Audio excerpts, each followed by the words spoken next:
கவரி பிஸ்னஸ் பார்த்துக்கிட்டு இருக்க வருங்கால கோடீஸ்வரர் அனைவருக்கும் வணக்கம். வணக்கம். ரீசெண்டாக ஒரு வீடியோ போட்டிருந்தோம். அந்த வீடியோவில் வந்து இப்போதைக்கு எந்த ஸ்டாக்லாம் சூப்பராக பெர்ஃபார்ம் பண்ணிக்கிட்டு இருக்கு அப்படின்னு பேசும்போது அதில் ஆசாத் இன்ஜினியரிங் நம்ம மென்ஷன் பண்ணோம். அப்படி மென்ஷன் பண்ணும்போது அதை நோட் பண்ணி ஒருத்தர் ஒரு கொஸ்டின் கேட்டிருந்தார், ரைஸ் பண்ணிருந்தாரு. நசீருதீன் என்ன கேட்டிருந்தாருன்னா, ஆசாத் இன்ஜினியரிங்குடைய பி ரேஷியோ ரொம்ப ஹையாக இருக்குது, இது எந்த ஃபண்டமெண்டல் கேட்டகரியில் வருதுங்கிற மாதிரி ஒரு கேள்வி கேட்டிருந்தார். ஆசாத் இன்ஜினியரிங் மட்டும் கிடையாது, நிறைய ஸ்டாக்ஸ் வந்து இந்த மாதிரி பி ரேஷியோ ஹையாக இருக்குது, ஆனால் நல்லாவும் பெர்ஃபார்ம் பண்ணிகிட்டு இருக்கு. சிம்பிளாக சில எக்ஸாம்பிள் சொல்லணும்னா, வாரி ரினியூவபிளுடைய பி ரேஷியோ 220க்கு மேலே இருக்குது. பனோரமா ஸ்டுடியோஸ் 100, அதானி குரூப் கம்பெனிஸ்லேயே நிறைய இருக்குது. ஆமாம், தேவயானி இன்டர்நேஷனல் 141 அந்த ரேஞ்சில் இருக்குது, அது நல்ல கம்பெனி தான். ஜூப்ளியன் ஃபுட் ஒர்க்ஸ் வந்து 130க்கு மேலே இருக்குது. சிஎன்டிஎல்எம் 105க்கு மேலே இருக்குது. அதானி வில்மர் 320க்கு மேலே இருக்குது. ஸோ இந்த மாதிரி நிறைய கம்பெனிஸ் நம்ம சொல்லிட்டே போகலாம். இதெல்லாம் வந்து ஹை பி இருக்கக்கூடிய கம்பெனிஸ். ஸோ அதை பற்றி தான் இன்றைக்கி வந்து நம்ம டிஸ்கஸ் பண்ண போகிறோம். அதுக்காக தான் குரு ஜாயின் பண்ணுறார். It's welcome. ரைட். ஸோ இப்போது இது எந்த ஃபண்டமெண்டல் கேட்டகரியில் வருது அப்படின்னு ஒரு கேட்டிருக்காரு இல்லையா? ரைட். இதுக்கு தான் நீங்கள், அதாவது இன்வெஸ்ட்மெண்ட் வந்து எப்படி நம்ம ஆர்கனைஸ் பண்ணிக்கலாம் அப்படின்ட்டு எனக்கு ஒரு தாட் இருக்குது. அண்டு அதை தான் இப்போ ஷேர் பண்ண விரும்புகிறேன். நம்ம வந்து ஒரே ஒரு சிங்கிள் ஃபேக்டரை வச்சுட்டு அந்த கம்பெனியை எப்பொழுதுமே ஜட்ஜ் பண்ணக்கூடாது. அது வந்து ரொம்ப எசென்ஷியல். தோ இன்வெஸ்ட்மெண்ட் ஃபிலாசபியே எடுத்துகிட்டு பார்த்தீங்கன்னா ஒரு 100 இயர்ஸாக நிறைய சேஞ்சஸ் வந்துக்கிட்டே இருக்குது. Different people at different points of டைமில் டிஃப்ரெண்ட் வேஸ் சொல்லியிருக்காங்க.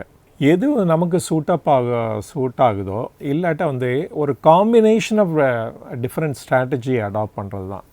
அல்டிமேட்டாக ஷேர் மார்க்கெட்டுங்கிறது more a smart work, right. இது வந்து லக்கும் also play very important role இங்கே. ஸோ அதனால் வந்து ஸ்மார்ட் ஒர்க்கு பண்ணுறப்ப நம்ம வந்து டிஃப்ரெண்ட் ஸ்ட்ராட்டஜி அடாப்ட் பண்ணணும் to succeed in share market. Benjamin Graham அவர் அட்வொகேட் பண்ணது பார்த்திங்கன்னா வேல்யூ இன்வெஸ்டிங் அப்படின்ட்டு. வேறு ஒரு ஸ்டாக்கை வாங்கிட்டிங்கன்னா தென் லைஃப் லாங் வச்சுக்கணும் அப்படியே. Then you will become very rich with that company அப்படின்ட்டு. ஆனால் வாங்குகிற அத்தனை ஸ்டாக்குமே அந்த மாதிரி போயிடுமா அப்படின்னா, நம்ம வாங்கியிருக்கணும் அந்த ஸ்டாக்கை. ஸோ அப்போ தான் அது சக்சீட் பண்ண முடியும். அப்புறமேலே லேட்ரான் என்ன சொன்னாங்கன்னா, இதை வந்து தே call it Asna value investing அப்படின்ட்டு. அண்டு ஈவன் வாரன் பஃபட் கூட ஒரு தடவை கேட்டாங்க. So which is the at 92 years இப்போ இருக்கார்ல, அப்போ கேட்டாங்க, உங்களுடைய பிக்கஸ்ட் ரிக்ரெட் இன் லைஃப் அப்படின்னு கேட்டப்போ அவர் என்ன சொன்னார், நான் பிறந்தோடனே நான் இன்வெஸ்ட் பண்ணல ஷேர் மார்க்கெட்டில் அப்படின்னு சொன்னார். 11 வயசில் தான் நான் இன்வெஸ்ட் பண்ண ஆரம்பித்தேன், அதுதான் என்னோடய பிக்கஸ்ட்டு ரிக்ரெட் அப்படின்னாரு. ஸோ அவர் வந்து சச் அ லாங் டேர்ம் இன்வெஸ்டிங்கில் அவர் வந்து ப்ராக்டிஸ் பண்ணி அதில் சக்சீட் பண்ணவர் அவர். அது வந்து ஒரு டைப் ஆஃப் இன்வெஸ்ட்மெண்ட்டு. அதுதான் அந்த பெஞ்சமின் கிரஹாம் வந்து நிறைய அட்வொகேட் பண்ணிகிட்டு இருந்தார். அப்புறமேல என்னதுமா, அது க்ரோத் ஸ்ட்ராட்டஜின்னு வந்துடுது. எந்த கம்பெனிலாம் more then the GDP of that country grow ஆகுதோ, ஸோ அதிலலாம் இன்வெஸ்ட் பண்ணுறது ஃபார் பெட்டர் அப்படின்னு க்ரோத்தே பேசிஸாக வச்சு நிறைய இன்வெஸ்ட் பண்ண ஆரம்பித்தாங்க. அந்த டைப் ஆஃப் இன்வெஸ்டிங் அப்புறமேல ஒரு பெரிய பாப்புலராக டெவலப் ஆச்சு. அப்புறமேல இதை ரெண்டையும் மிக்ஸ் பண்ணி ஒரு புது டைப் ஆஃப் ஸ்ட்ராட்டஜி வந்துச்சு, கார்ப் ஸ்ட்ராட்டஜி அப்படின்ட்டு. வேறு வந்து க்ரோத் அட் ரீசனபிள் ப்ரைஸஸ். அந்த மாதிரி ஸ்ட்ராட்டஜி வந்து இப்போ வைட்லி பாப்புலர். ஈவன் வந்து நம்ம வாரன் பஃபட் கூட மாற்றிக்கிட்டார் அவரோட இன்வெஸ்ட்மெண்ட் ஸ்டைலு. எனக்கு வந்து சர்க்கிள் ஆஃப் காம்பிட்டன்ஸ் இருந்தால் தான் இன்வெஸ்ட் பண்ணுவேன் அப்படின்னு சொன்னவர் கூட 2016 ஆப்பிளில் போய் நிறைய இன்வெஸ்ட் பண்ணார். இன்றைக்கி அவரோட 1/3 ஆஃப் ப்ராஃபிட் வந்து கம்ஸ் ஃப்ரம் ஆப்பிள். $300 பில்லியன் அவரோட ப்ராஃபிட்டில் இருக்குது அப்படின்னா நியர்லி $100 பில்லியன் அவரோட ஆப்பிள் ஷேர்ஸ்லேருந்து வந்திருக்கு அவருக்கு. ஸோ அந்த மாதிரி ஸ்ட்ராட்டஜியும் இப்போ மாறிடுச்சு. இப்போ அதுவும் ரொம்ப பாப்புலராக இருக்குது அது. ஸோ இந்த அசாட் இன்ஜினியரிங் கூட நம்ம அந்த கேட்டகரியில் தான் கொண்டாடணும். நம்ம வந்து வேல்யூ இன்வெஸ்டிங் பற்றி நம்ம பேச முடியாது. அனதர் 80 இயர்ஸ் 90 இயர்ஸ் வச்சுட்டு இது க்ரோ ஆகும்னு சொல்லிட முடியாது. நான் வந்து அனதர் 10 இயர்ஸ் பேஷண்ட்டாக இருப்பேன், இருந்தால் இந்த கம்பெனிலாம் எக்ஸ்ட்ரீம்லி நல்லா பர்ஃபார்ம் பண்ணணும், அந்த கேட்டகரியில் நம்ம சொல்லலை. growth கேட்டகரிலையும் நம்ம வந்து கிளியராக அதை பற்றி சொல்லலை. நம்ம எந்த கேட்டகரியில் சொல்கிறோன்னா growth at reasonable price இது மேலே போயிட்டே இருக்கும். நம்ம வந்து ஃபஸ்ட்டு இந்த வீடியோ போட்டப்போ இட் வாஸ் அபவுட் 720 rupees இருந்தது. அப்போ தான் அந்த லிஸ்ட் ஆகி வந்தது. நான் இம்மிடியட்டாக அது அப்போ வாங்கினேன் நான். ஸோ இன்றைக்கி வந்து 1300 வரைக்கும் போச்சு, இப்போ 1200 கிட்ட இருக்குது. ஏன் வந்து இது வந்து ஒரு growth at reasonable price அந்த கேட்டகரியில் கொண்டாடுறேன் அப்படின்னா, நீங்கள் பாருங்கள், இந்த கம்பெனி வந்து இப்போ ரீசண்டாக வந்து ஒரு டைப் பண்ணியிருக்காங்க வித் ரோல்ஸ் ராய்ஸோட. ட்ரெமெண்டஸ்,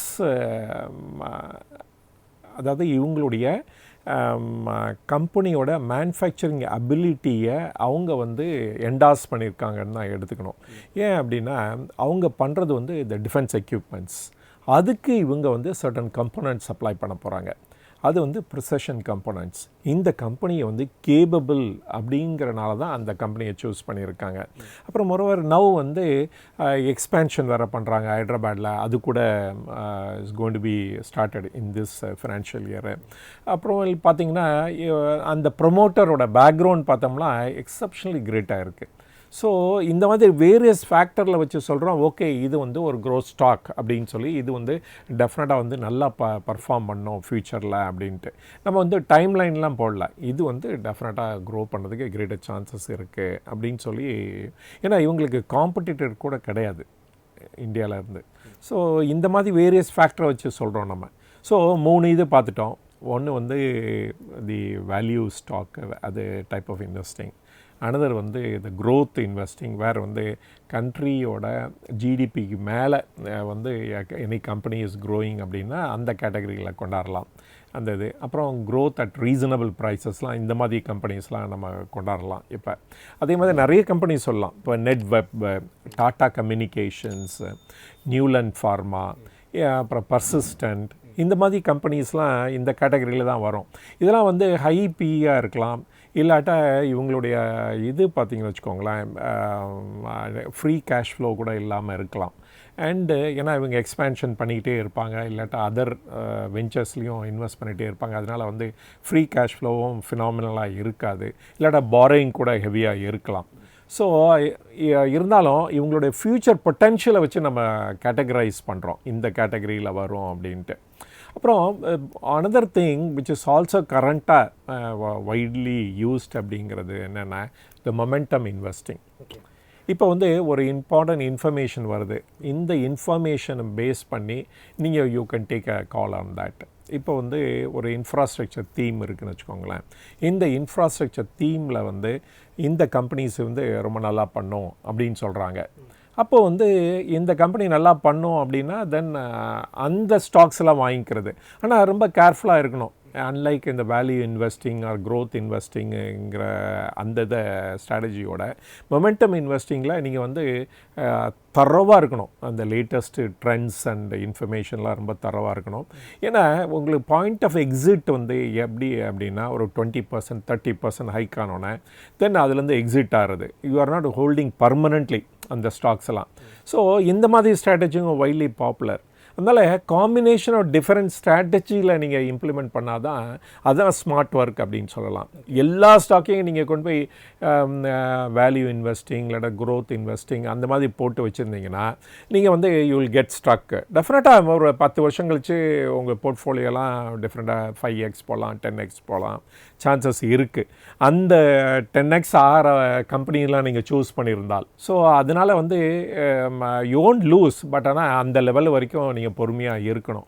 வெதர் அந்த லெவல் வரைக்கும் நீங்கள் வந்து உங்களுடைய இன்ட்ரெஸ்ட்டை வந்து நீங்கள் மெயின்டைன் பண்ணுவீங்களா, அண்டு எந்த வித பெரிய ஃபினாமினல் ரிட்டர்ன் இல்லாமல் நீங்கள் ஸ்டாக் மார்க்கெட்டை ஃபாலோ பண்ணிகிட்டே இருப்பீங்களா அப்படிங்கிறத பார்க்கணும். இப்போ ஃபார் எக்ஸாம்பிள் மார்சலஸே எடுத்துக்கோங்களேன்.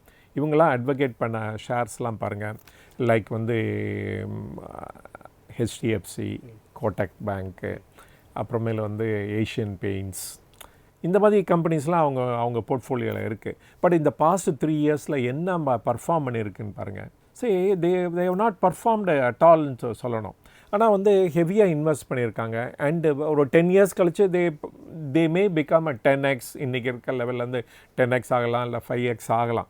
பட் ஒன்று அந்த லெவல் வரைக்கும் நீங்கள் வெயிட் பண்ண முடியுமா அப்படின்னா நிறைய பேர் பணம் போட்டவங்களாம் வித்ரா பண்ணிட்டாங்க. இப்போ நியர்லி அபவுட் 1200 crores வந்து மார்சலஸ் இன்வெஸ்ட்மெண்ட் வந்து வெளியே போயிடுச்சு. அவர் தான் only PMS manager in India where வந்து பர்ஃபார்மன்ஸே இல்லை சில கேட்டகரியில். அந்த மாதிரி போர்ட்ஃபோலியோ நீங்கள் வச்சுக்கணும். ஸோ இதனால் வந்து நம்ம வந்து காம்பினேஷன் ஆஃப் டிஃப்ரெண்ட் ஸ்ட்ராட்டஜி வச்சுருந்தா தான் நம்ம ஷேர் மார்க்கெட்டில் ஜெயிக்க முடியும் அப்படின்னு நான் ஃபீல் பண்ணுறேன். நான் அடுத்து நம்ம க்ரோத் ஸ்டாக் எடுத்தோம்னா டாடா டெக்னாலஜி முக்கியமான ஒரு கம்பெனி. ஆமாம், அதில் இது பண்ணலாம். கொச்சின் ஷிப்யார்டு, HAL, BL கூட சேர்த்துக்கலாம்னு நினைக்கிறேன். Right. Bharat Electronics, Mazagon Dock, இதெல்லாம் வந்து கன்சிஸ்டண்ட்டாக க்ரோ ஆகிட்டே தான் இருக்க போகுது.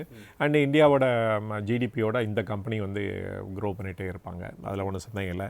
அதே மாதிரி அதர் கம்பெனிஸ்லாம் இருக்குது, லைக் இமேஜிகா.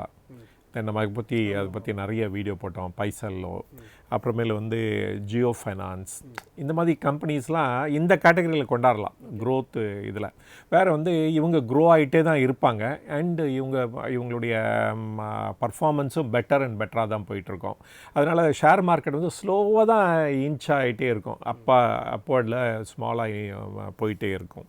அடுத்தது வந்து பெரிய அளவில் க்ரோத் இருக்காது, ஆனால் ஒரு டீசெண்டான ரிட்டர்ன் கொடுத்துக்கிட்டே இருக்கும் அப்படிங்கிற மாதிரி ஒரு கேட்டகரி. ரைட்டு. ஆனால் இதுக்கு வந்து ஹை பிஇ இருக்கலாம், இல்லாட்டா அந்த ஃப்ரீ கேஷ் ஃப்ளோவுக்கு வந்து தெர் இஸ் அ ப்ராப்ளம் இருக்கலாம். அண்ட் இந்த மாதிரி கம்பெனிஸ்லாம் வந்து டெஃபினட்டாக க்ரோ ஆகிட்டே இருப்பாங்க. அந்த கேட்டகரிஸ்லாம் பார்த்திங்கன்னா இப்போ ஃபார் எக்ஸாம்பிள் இது எடுங்க, ஏஞ்சல் ஒன் அண்டு சிடிஎஸ்எல், இந்த மாதிரி கம்பெனிஸ்லாம் க்ரோ ஆகிட்டு தான் இருக்கணும். ஏன்னா ஷேர் மார்க்கெட்டில் நிறைய பீப்புள் வந்துக்கிட்டே இருக்காங்க, இன்வெஸ்ட்மெண்ட் நிறைய வந்துக்கிட்டே இருக்குது. இன்றைக்கி இருக்க இன்வெஸ்ட்மெண்ட்டோட இன்னொரு 5 years கழித்து பார்த்திங்கன்னா இன்றைக்கி இருக்க இன்வெஸ்ட்மெண்ட்டோட 3 times ஜாஸ்தியாக தான் இருக்கும். ஸோ அதனால் அவங்களுடைய பர்ஃபார்மன்ஸ் பெட்டர் அண்ட் பெட்டராக தான் இருந்துக்கிட்டே போகும். அப்புறமேலு இந்த நாட் ஓன்லி ஏஞ்சல் ஒன், 361, நுவாமா, இந்த மாதிரி டைரெக்டாக ஷேர் மார்க்கெட்டில் டீல் பண்ணுற கம்பெனிஸ் அத்தனையும் நல்லா தான் பண்ணும். ஸோ இந்த மாதிரி நீங்கள் வந்து டிஃப்ரெண்ட் கேட்டகரிஸாக நீங்கள் பிரிச்சுக்கிட்டு ஒவ்வொருத்துக்கும் நீங்கள் ஒரு டைம் ஃப்ரேம் வச்சுக்கிட்டு ஆக்ட் பண்ணணும். ஆக்ட் பண்ணிங்கன்னா ஈஸியாக ரிட்டர்ன் இது கிடைக்கும் உங்களுக்கு அப்படின்னு நான் ஃபீல் பண்ணுறேன்.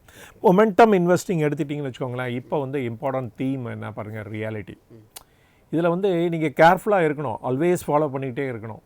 அண்டு எப்போ வந்து அந்த தீம் வந்து அவுட் ஆஃப் ஃபோக்கஸ் ஆகுதோ அப்போ வந்து அதுலேருந்து வெளியே வந்துடணும். அதே மாதிரி இன்ஃப்ராஸ்ட்ரக்சர், இது ரயில்வே ஸ்டாக்ஸு, அப்புறமேல் வந்து இந்த யூனோ தி பவர் கிரிட் கார்பரேஷனோட சப்ளையர்ஸ், இந்த டிரான்ஸ்மிஷன் கம்பெனிஸ்க்கு சப்ளையர்ஸ், இல்லாட்ட யூட்டிலிட்டிஸோட suppliers like ABB, then Hitachi energy, இந்த மாதிரிலாம் வந்து இந்த மொமெண்டமாக தான் இது பண்ண முடியும். நீங்கள் இந்த கம்பெனியோட பிஇ இப்போ மார்க்கெட் வேல்யூ இதெல்லாம் பார்த்தீங்கன்னா, ரேட்லாம் பார்த்தீங்கன்னா ரொம்ப ஹையாக இருக்கும். நீங்கள் வந்து டெம்ப்ரவரியாக தான் அதில் வந்து நீங்கள் பார்க் பண்ண முடியும் உங்களோட ஃபண்ட்ஸை. நீங்கள் வந்து ரொம்ப லாங் டைமில் வெயிட் பண்ணியிருந்தீங்க, you will be sorry and there is a chance ஹெவியாக லூஸ் பண்ணுவீங்க. ஸோ அதனால் அடாப்ட் பண்ணுங்கள் டிஃப்ரெண்ட் டைப் ஆஃப் ஸ்ட்ராட்டஜி, ஒரே டைப் ஆஃப் ஸ்ட்ராட்டஜி வச்சுக்காதீங்க. இதுதான் என்னோடய ஃபீலிங். என்னோடய போர்ட்ஃபோலியோ அது மாதிரி தான் இருக்கும் நார்மலி. என்னதான் நம்ம வந்து வெல் பிளானாக வெல் ப்ரிப்பேர்டாக இருந்தாலும் அதுலேயும் சில சர்க்கிள்கள் வரும்ல, அப்போ என்ன பண்ணுறது? அதான் முதலே சொல்லிட்டேன்ல, luck is an important factor. See, 2/3 of ஒரு இன்வெஸ்ட்மெண்ட் வந்து க்ரீனாக இருந்து க்ரோத் இருந்துக்கிட்டே இருந்துச்சுன்னா, at least 1 out of 10 stocks multi பேக்கராக இருந்துச்சுன்னா, யூஆர் இந்த ரைட் ட்ராக். கவலையப்படாதீங்க. இந்த 1/3 ஆஃப் த ஸ்டாக்ஸ் வந்து ஆல்வேஸ் நெகட்டிவாக இருக்கும். இது வந்து யாருக்கு அப்படின்னா, த பெஸ்ட் இன்வெஸ்டர் விஜய் கேடியாவாக இருக்கட்டும், இல்லாட்டா வாரன் பஃபெட்டாக இருக்கட்டும், எல்லாத்துக்குமே அதே தான். ஸோ 1/3 ஆஃப் த ஸ்டாக்ஸ் வந்து நெகட்டிவில் இருக்கும். அண்ட் ஸ்டில் அது கூட குறைச்சிட்டிங்க அப்படின்னா you're a great investor, or other the greatest investor அப்படின்னு சொல்லலாம். ஓகே, இதோட இந்த வீடியோ நாங்கள் வைண்ட் பண்ணிக்கிறோம். இதில் மென்ஷன் பண்ணது எல்லாமே உங்களுக்கு எஜுகேஷனல் பர்பஸுக்காகவும் இன்ஃபர்மேட்டிவ் பர்பஸ் மட்டும் தான், சஜஷனோ அட்வைஸோ கொடுக்குறதாக இல்லை. அதனால் மென்ஷன் பண்ண ஸ்டாக்ஸ் எல்லாம் நீங்கள் வாங்கணும்னு நினச்சிங்கன்னா நல்லா தெரிஞ்சு செபி ரெஜிஸ்டர்ட் அட்வைசரை கேட்டுக்கிட்டு டிசைட் பண்ணுங்கள். அடுத்து ஒரு நல்ல வீடியோ எங்கே போகணும். அதுக்கு முன்னாடி இது வரைக்கும் சேனலை சப்ஸ்கிரைப் பண்ணலாம், சப்ஸ்கிரைப் பண்ணுங்கள். ப்ளஸ் ஜாயின் பண்ணி கிளிக் பண்ணி மெம்பராக ஜாயின் பண்ணுங்கள். ஒவ்வொரு வாரமும் சனிக்கிழமை காலையில் 11 மணிக்கு குருஜி கூட இன்ட்ராக்ட் பண்ணுவார். நிறைய விஷயங்கள் அவருக்கு நீங்கள் கேட்கலாம். ஓகே, அடுத்த நல்ல வீடியோவில் மீட் பண்ணுவோம். Thank you so much. தேங்க்யூ.